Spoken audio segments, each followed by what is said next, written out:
आज जो किताब हम पढ़ने जा रहे हैं उस किताब का नाम है समस्याएं आज की, समाधान कल के। लेखक पंडित श्री राम शर्मा आचार्य। पहला अध्याय है प्रगति से पहले अवगति की रोकथाम। सड़क पर चलने वाला कोई पगला राहों घूर पर ईंट पत्थरों की मारामार मचा सकता है और कितने ही सिर और कितने ही पंजर तोड़ फोड़ कर रख सकता है। यह सरल है। कठिनाई तब पड़ती है जब उस टूट फूट को नए सिरे से ठीक करना पड़ता है। पिछले दिनों लोकमानस पर दोहरा उन्माद चढ़ा है, एक वैज्ञानिक उपलब्धियां का और दूसरा प्रत्यक्ष को, तत्काल को ही सब कुछ मान बैठने का। उस गहरी खुमारी और लड़खड़ा देने वाली वधवासी में यह सोचते भी नहीं बन पड़ा है कि इस विक्षिप्तता से उन्मत्त होकर जो कर गुजरने का आवेश चढ़ दौड़ा है उसका क्या परिणाम होगा। अनाचारी इसी उन्मादग्रस्त स्थिति में कुछ भी कर गुजरते हैं और पछतावे तब है जब कुकृत्यों और दुष्परिणाम भयानक प्रतिक्रिया के साथ सामने आ खड़ा होते हैं। इन दिनों भी ऐसा ही कुछ घटित हुआ है। जिन पर जीवन निर्भर रहता है उन्हीं के बिन बिन कर चकनाचूर करके रख देने की सनक लोग पर चढ़ी है। फलस्वरूप यह संकट आ खड़ा हुआ है कि अगले दिन जीवित तक रह सकना कैसे बन पड़ेगा। विपन्न विग्रह के घटाटोपों से कैसे निपटा जाएगा। प्रकृति के साथ क्रूर मजाक करने पर उसका प्रतिफल तो भुगतना ही पड़ेगा। अग्नि में हाथ डालने पर झुलसने से कैसा बचा जाए। इन दिन अगणित संकटों और झंझोटों का सामना करना पड़ रहा है। उसका निमित्त कारण अपना भटकावा ही है, जिसे कोई चाहे तो अनर्थ आचरण भी कह सकता है। गलती करने वाला पर ही यह दायित्व भी लग जाता है कि वह सुधारे भी। उल्टी चाल चलने वाला को अपनी रीति नीति सुधारने के अतिरिक्त और कोई चारा ही नहीं। अगले शताब्दी में उज्जवल भविष्य की संरचना करने के लिए कुछ तो नया भी खरीदना पड़ेगा, पर साथ ही यह भी देखना होगा कि किन कारणों से विग्रह हुआ और उसका सुधार बन पड़ा या नहीं।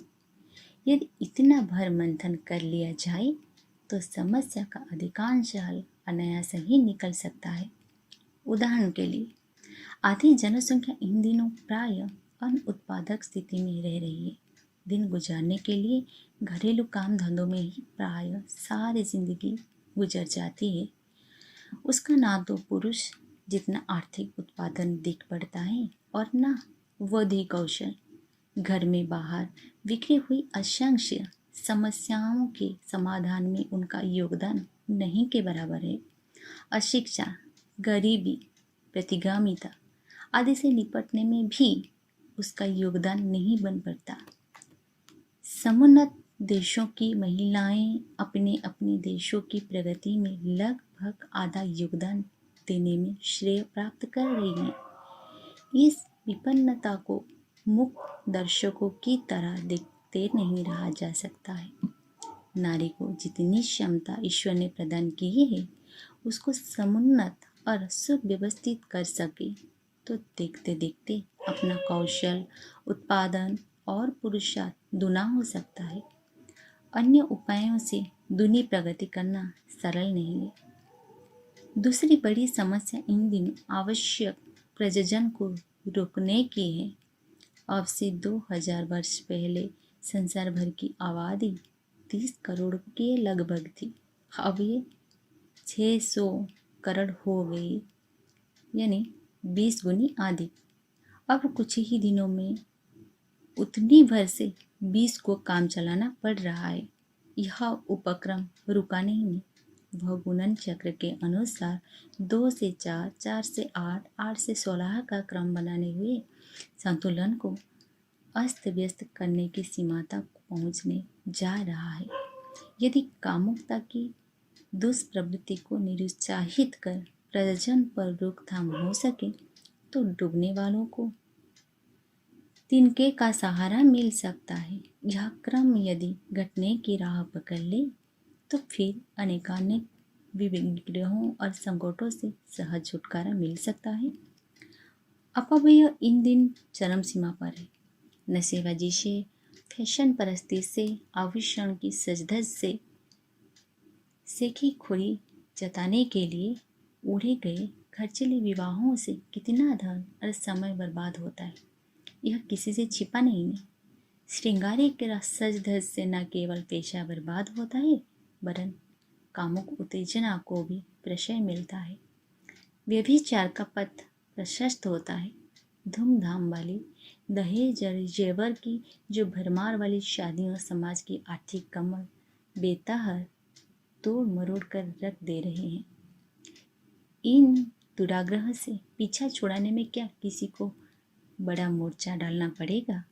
सिर पर छाई हुई अवांछनीयता को उतार फेंकना किसी के लिए भी कठिन क्यों होना चाहिए?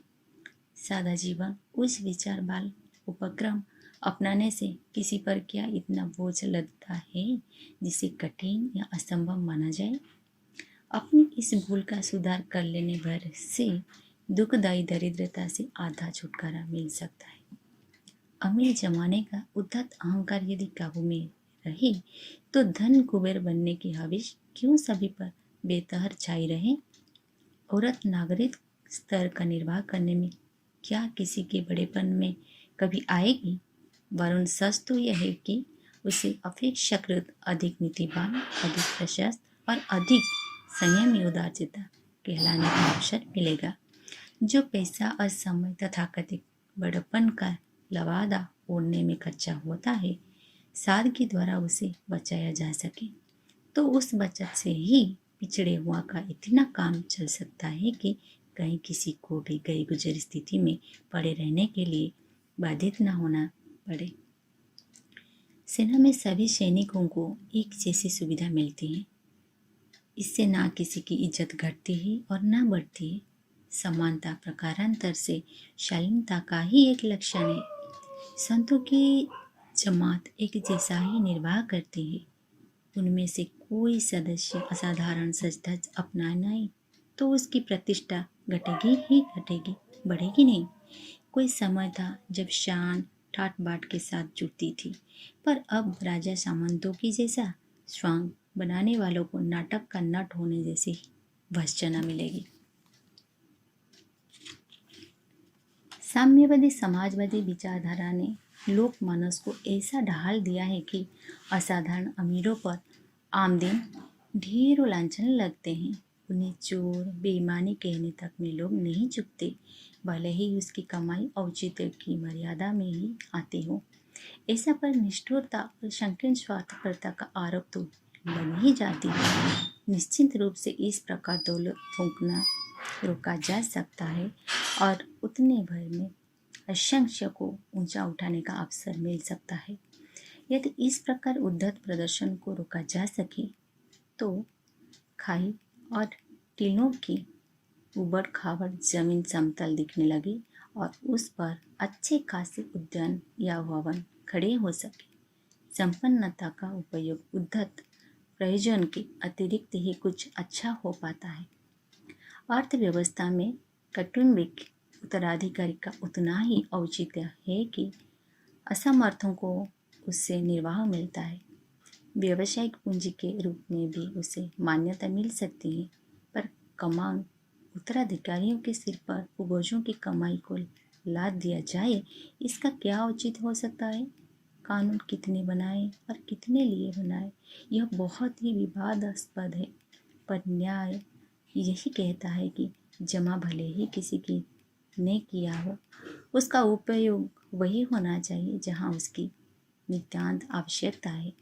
ऐसे कुछ ही सुधार यदि कर लिया जाए तो संसार पर छाए हुए संकटों में से अधिकांश तो अनायास ही समाधान हो सकता है।